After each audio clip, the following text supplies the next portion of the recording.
Hello and welcome to Good Enough.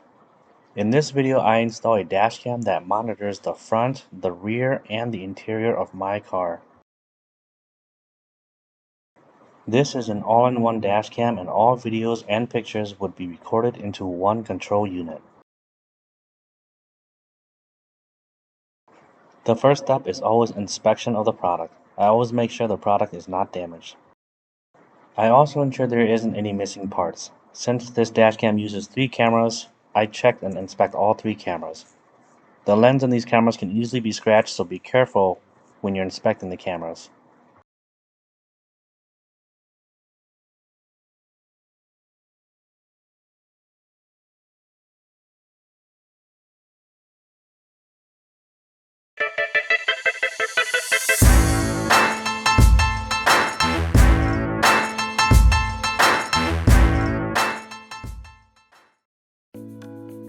Unfortunately, the footage of mounting the control unit and removing the plastic cover that houses the wiring for the rear view mirror was unusable. The control unit has already been mounted to the front of the windshield, and now I'm determining how I'm going to hide the wire that powers the interior camera. I grouped the wire together and decided I can hide the remainder of the wire inside of the rear view mirror's plastic cover.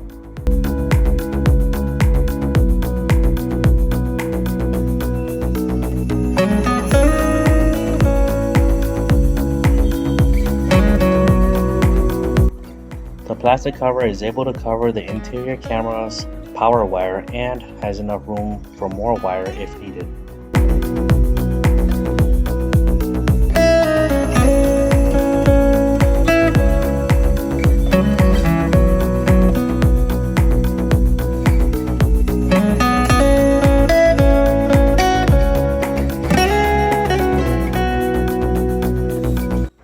Always check to make sure the cameras work before continuing to the next camera.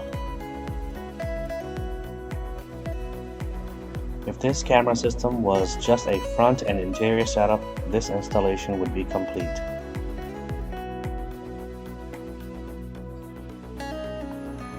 Now that the front and interior cameras are functioning correctly, it's time to hide the control unit's power wire.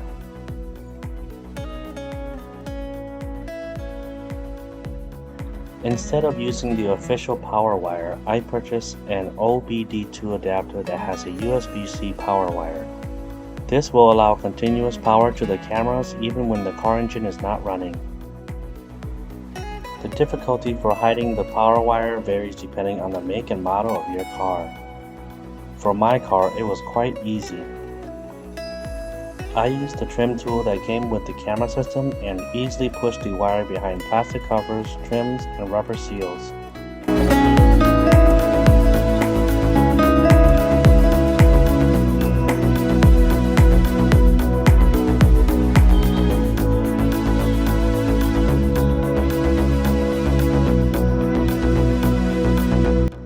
This spot is usually a bit trickier.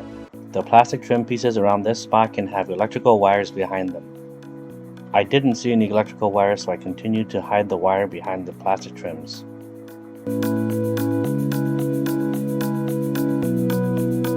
This specific plastic trim was also very tight.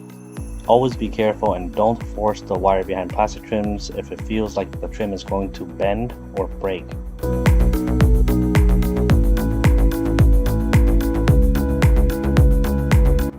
I ended up just hiding a portion of the wire as I didn't want to compromise the seal that the upper plastic trim has on the lower plastic trim.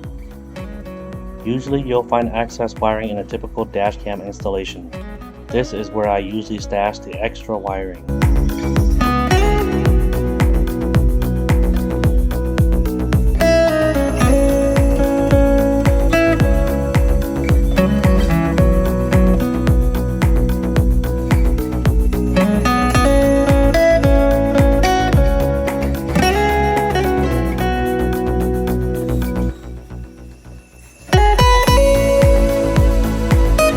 However, the techniques used is the same as the control unit's power wire. This wire is hidden under plastic covers, trims, and rubber seals. This is the path in which the rear camera wire is hidden.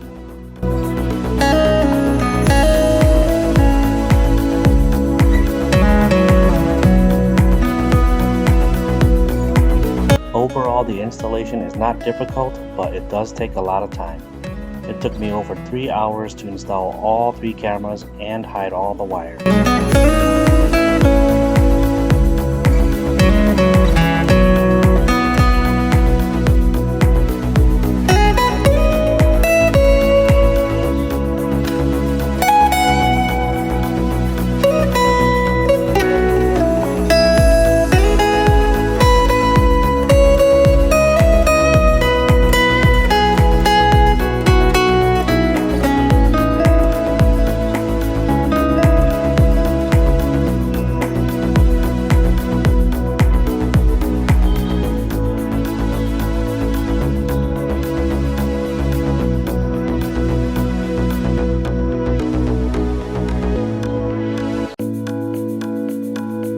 This is the access wiring from the rear camera.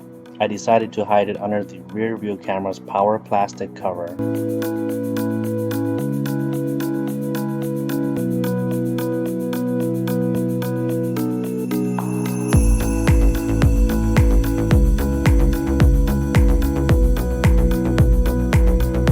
I was very fortunate and was able to tuck the rear camera and the interior camera's access wiring in this single spot.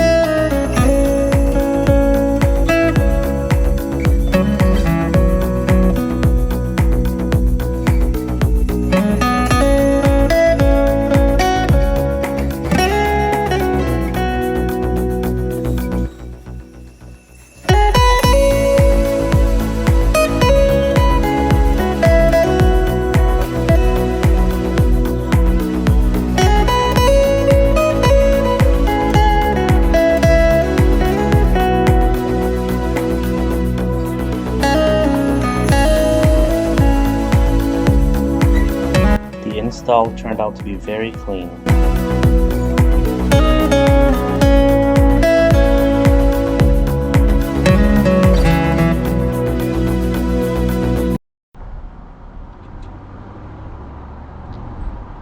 This is the footage from the front camera. It recorded at 1440p while all 3 cameras were active, but in this video it has been upscaled to 4K.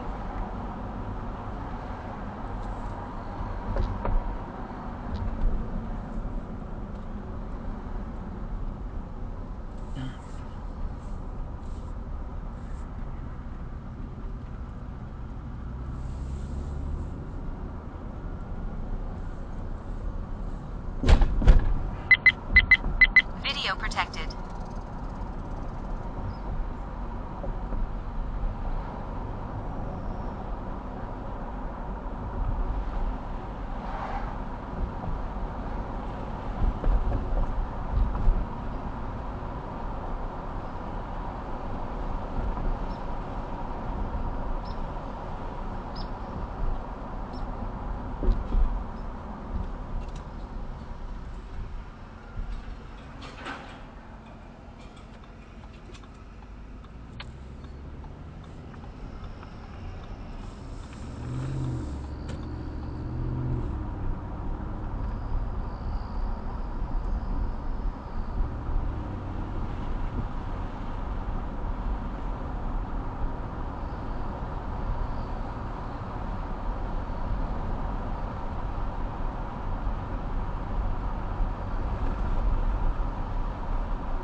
The interior camera's resolution is 1080p, but it has also been upscaled to 4K in this video.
The rear camera's resolution is also 1080p, and again it has been upscaled to 4K resolution.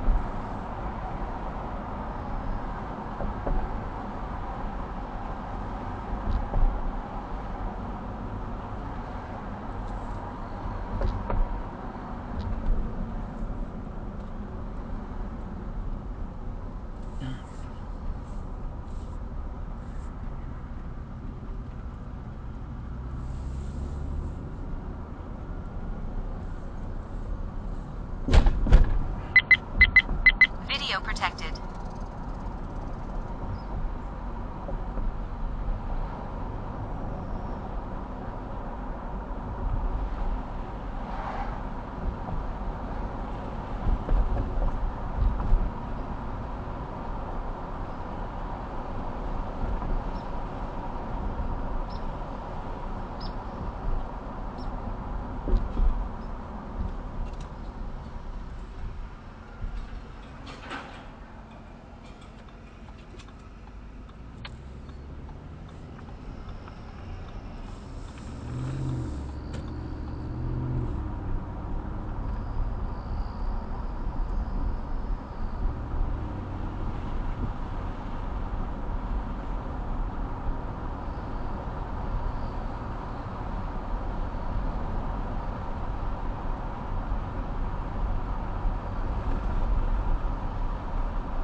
Here's the front camera at nighttime.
Here's the rear camera at nighttime.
Let me know if this triple camera setup system is good enough for you in the comments. If you enjoyed this video or found it helpful, please consider subscribing and hitting the like button, and we'll see you next time.